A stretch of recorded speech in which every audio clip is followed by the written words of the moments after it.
Welcome. In today's lecture, we shall discuss about the salient features of the Arbitration and Conciliation Act 1996.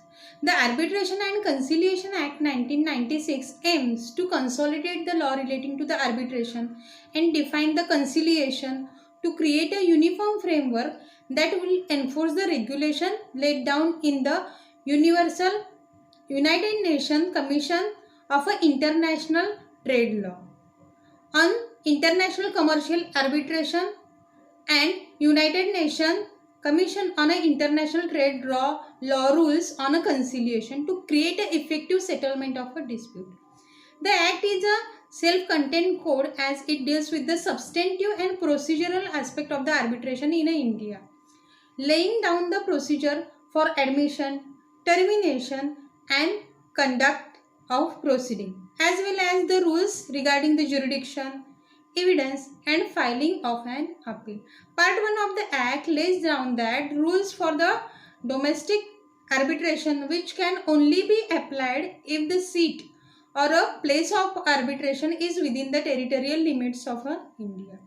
Part 2 relates to the enforcement of a certain foreign awards. Part 3 provides for the rules regarding the conciliation, and Part 4 contains certain supplemental provisions.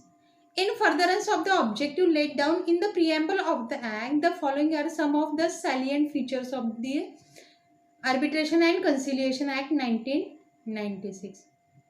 The Act emphasizes the importance of the arbitration agreement, without which the arbitration proceeding cannot be instituted.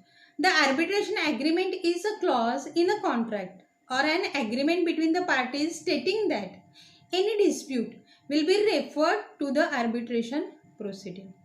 The Act mentions that the arbitration agreement or arbitration clause must contain the following information: subject matter of the dispute, timing of a dispute, whether past, present or a future dispute, the number of arbitrators, qualification of the arbitrators, jurisdiction and composition of the tribunal. The Act empowers the parties to choose the seat of the arbitral tribunal or a place of arbitration and a venue of arbitration proceeding to be conducted by the tribunal.